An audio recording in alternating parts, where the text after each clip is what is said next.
Lady Nagant's past and history is revealed, the evil truth behind Hero Society is unveiled, and holy almight does it get dark. Let's talk about all of this and more as we dive right into the newest chapter of My Hero Academia.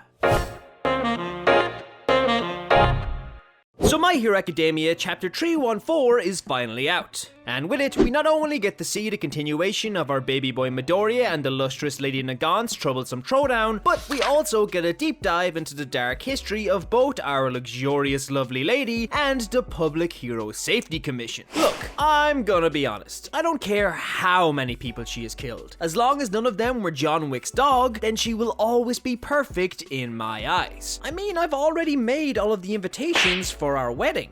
In this chapter, Midoriya and Nagant continue their brutal battle, the dark underbelly of the Hero Safety Commission gets revealed, and we see just how fragile Hero Society really is. But before I begin talking about this chapter, I'm first going to go into a quick summary of what happened last time. And as usual, don't forget to Detroit smash that like button and slide into that subscribe button's DMs to hit that notification bell. In the last chapter, we saw All Might Tokyo drift his way through some explosions in his supercar called Hercules, and we also saw him put the absolute fear of God into some assassins through his mere presence alone. Hashtag, that's my symbol of peace. I'm surprised his attackers didn't just Ares dad themselves out of existence through sheer terror alone. While All Might was off being a badass, little hero boy Izuku was off anti-Rickoning, zigzagging his way through the city streets in an attempt to stay out of the line of sight of the woman who has divided a fan base. Unfortunately for Deku, however, our beloved new queen said fuck your laws of physics, I'm a goddess, and majestically floated through the air, catching Deku by surprise, and putting him under some serious pressure. All while looking absolutely stunning, might I add. Deku, with his back against the ropes like a skunk trapped in a corner, releases all of his smokescreen ability in a desperate attempt to buy himself more time. Now hidden like a gilly in the mist, Midoriya talks to his inner demons, aka the ghosts who live inside his head, aka the previous One For All users. And he decides it's high time to pull out the third user's quirk, which is called Fa Jing. This quirk grants its user the ability to build up kinetic energy and use that energy to release in an explosive burst of speed and power. Essentially, you know in a video game where you hold a button to charge up your move's power before using it, this quirk just does that. With this new ability, Deku distracts his harrowing hunter, and the chapter ends with Midoriya blasting through a building rooftop and fulfilling every simping My Hero Academia fan's dreams right now by grabbing onto Lady Nagant's arm and finally coming face to face with the former hero. And this is where chapter 314 picks up. This chapter opens up exactly where the last chapter left off, with Midoriya grappling the ever-lovable Lady Nagant in the night sky. Once grappled, the two adversaries internally complement the other's abilities, as Midoriya notes how Nagant had perfectly positioned herself in the air so she could instantly react to any object leaving Midoriya's smokescreen. And Nagant notices how Midoriya pulled out some new and unexpected moves while he was in the smoke. Midoriya, believing that he has now won this battle of the Beauty and the Beast, Lady Nagant being both the beauty and the beast because not only is she gorgeous but she's a goddamn monster of a threat, tells Lady Nagant that he will make her give him any and all information she has on All For One. But Lady Nagant, showing the young blood he still has a lot to learn, tells Midoriya that he hasn't won just yet, as she retracts her rifle back into her arm, rotates her arm around, and then manifests the gun directly into Midoriya's chest. As Midoriya gets pierced by the sexy sniper's newly formed gun, God, I wish she would pierce me with her gun, Midoriya also gets propelled away from her, and as he is blasting backwards, Lady Nagant shoots another bullet point blank at Midoriya. Just barely avoiding the shot by the skin of his teeth, the now severely injured Midoriya, whose body is starting to crumble under the stress of using too many untrained quirks, once again begins to plummet towards the ground. But this time, as he is falling, he calls out to Lady Nagant, asking her why she would side with someone like All For One. And he desperately shouts out, "Weren't you supposed to be a hero?" Hearing this, the top tier waifu replies by saying, people who blindly follow the so-called justice the Hero Society has created will never be able to understand its failures. And as Midoriya once again just narrowly evades feeds another bullet, losing one of his pouches in the process. The bullet sticks into the wall, revealing itself to be another speaker, as Nagant's voice comes out of it saying, "I'm tired." And as a rapid-fire barrage of bullets come flying in Midoriya's direction, Nagant begins to explain through the speaker the real reason why she betrayed the heroes. Now, it's important to note here that while Nagant begins this explanation, she is keeping Midoriya suppressed by trapping him in an endless onslaught of gunfire. And considering the accuracy and power of her previous bullets, it's safe to assume that she is purposely going easy on Midoriya at this moment, so he can hear what she has to say. Which I think is a nice subtle way of showing us that she isn't inherently evil, and that there is conviction behind her actions. But anyway, Nagant tells Midoriya that back some time ago, there was a hero team who had associated with a villain organization that were planning a terrorist attack on other heroes. This group had amassed enough fame and notoriety that if they enacted this plan, it would have shook the very foundation of hero society. However, this group mysteriously disappeared before they had time to even make their first move. And it's here where Lady Nagant reveals that she was the one who made them disappear, as she was following direct orders from the Public Hero Safety Commission. As it turns out, the commission knew that the public's trust in hero society was extremely fragile, and that all it would take is one big incident to tear society apart. So, to prevent this from happening, they gave Lady Nagant the mission of preserving the public's trust in heroes by any means necessary. And as Lady Nagant is explaining all of this, we see the terrifying image of a corpse-riddled room as a man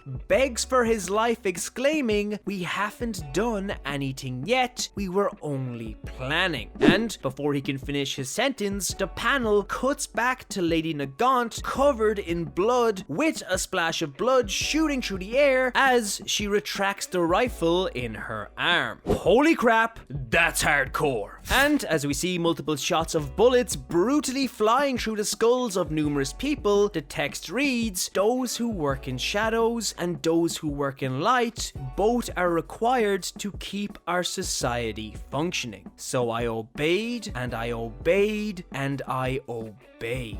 This is insane! So essentially, while all the other heroes were off taking in the spotlight and being superstars, Lady Nagant was off murdering countless people whose only crime was potentially being a threat to hero society. They got no court case, no jail time, no defense. If there was a potential for danger, she was told just to straight up kill them. God damn! Basically, her entire job description was the phrase, "We get dirty so the world stays clean." And after all these flashbacks of Nagant brutally taking down all of her targets, the story then cuts to her walking through the streets during the day, where she is approached by a horde of young children claiming to be her biggest fans. The young kids ask to shake hands with Nagant, and she happily obliges. But just as she reaches her hand out to the young kids, she begins to hallucinate, seeing her hand covered in the blood of her previous victims. Obviously terrified by this, she quickly takes her hand away from the kids and looks on petrified as they all clamor for a handshake. It's honestly a beautifully disturbing image that really makes you feel just how messed up the whole situation is. Kids are fawning over and idolizing a so-called hero who is forced to commit the very actions her symbol, status, and supposed society fights against. And after this, we get a quick shot of a now depressed, trauma-riddled Lady Nagant looking on at the city skyline from her apartment, realizing that the justice the hero society believes in is a lie.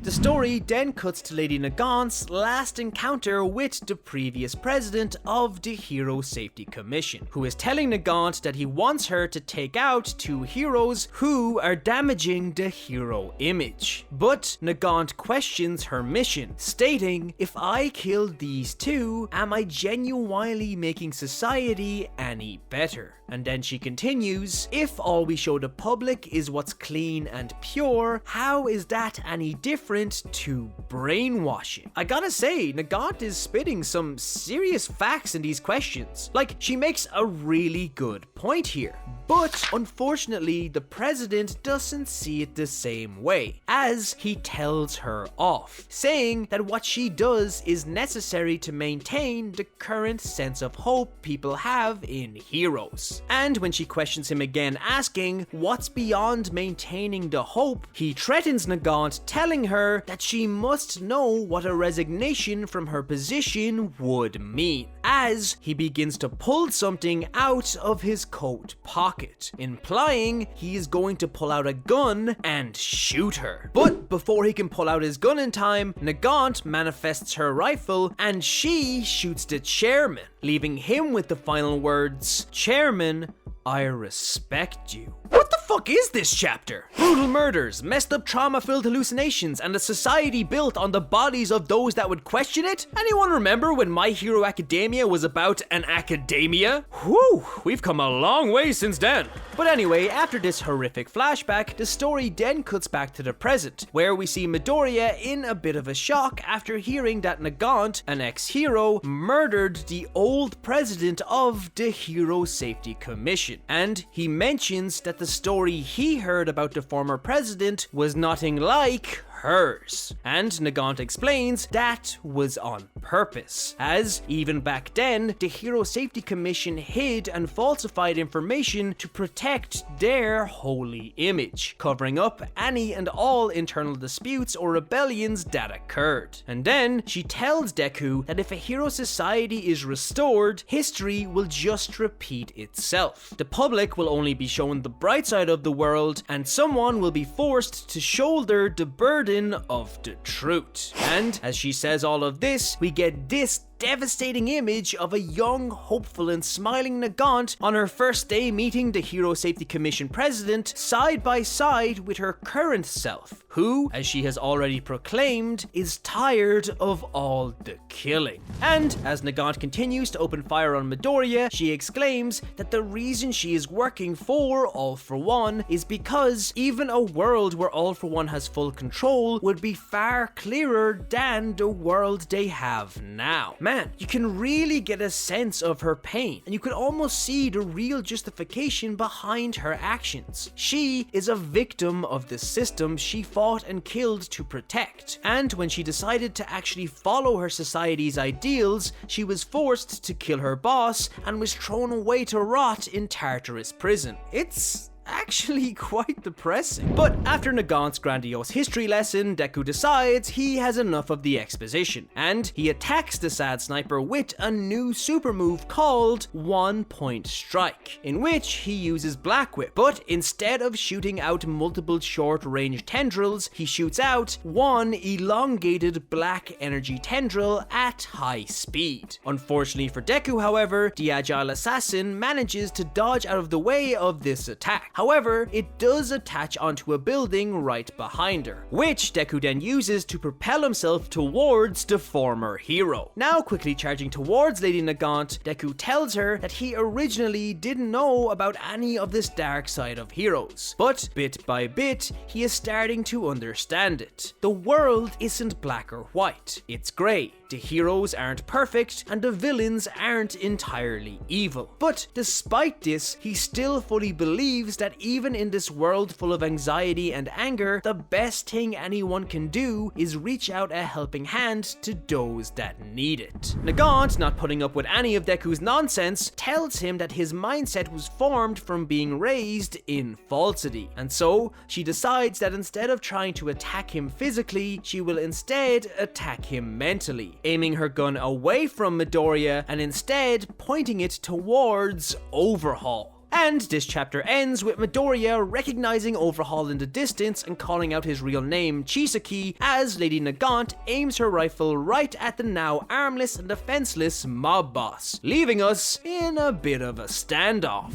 Overall, I really enjoyed this chapter. Nagant's history and backstory was super interesting, and her motivation for turning against Hero Society is oddly understandable. The paneling in this chapter was really well executed, and it helped to exemplify the pain and mental trauma that Nagant is going through. To be honest, in my opinion, all joking aside, she has the potential to be one of the best and most interesting characters in the entire series. And I'm really curious as to what is going to happen with her next. The big reveal that the underbelly of Hero Society is super dark was perfect. And ironically, for all of the killing that it caused in this chapter, it actually really helps make the world feel a bit more alive and real. Also, I would like to mention that I adore the way the tone and maturity of this series grows as Midoriya does. The series started off with a starry-eyed kid dreaming of becoming a superhero, and so the majority of the opening of this series was kid-friendly and hopeful. But as Midoriya has matured and come to understand the reality behind heroes, the narrative has gotten much darker with each arc, slowly getting more and more dire and dreadful as the story continues on. But let me know what you think of this chapter. If you like this video, don't forget to leave a like and comment what you think is going to happen next. For more My Hero content, subscribe to the Lunchtime crew. Thank you so much for watching, and I'll see you in the next video. Plus Ultra.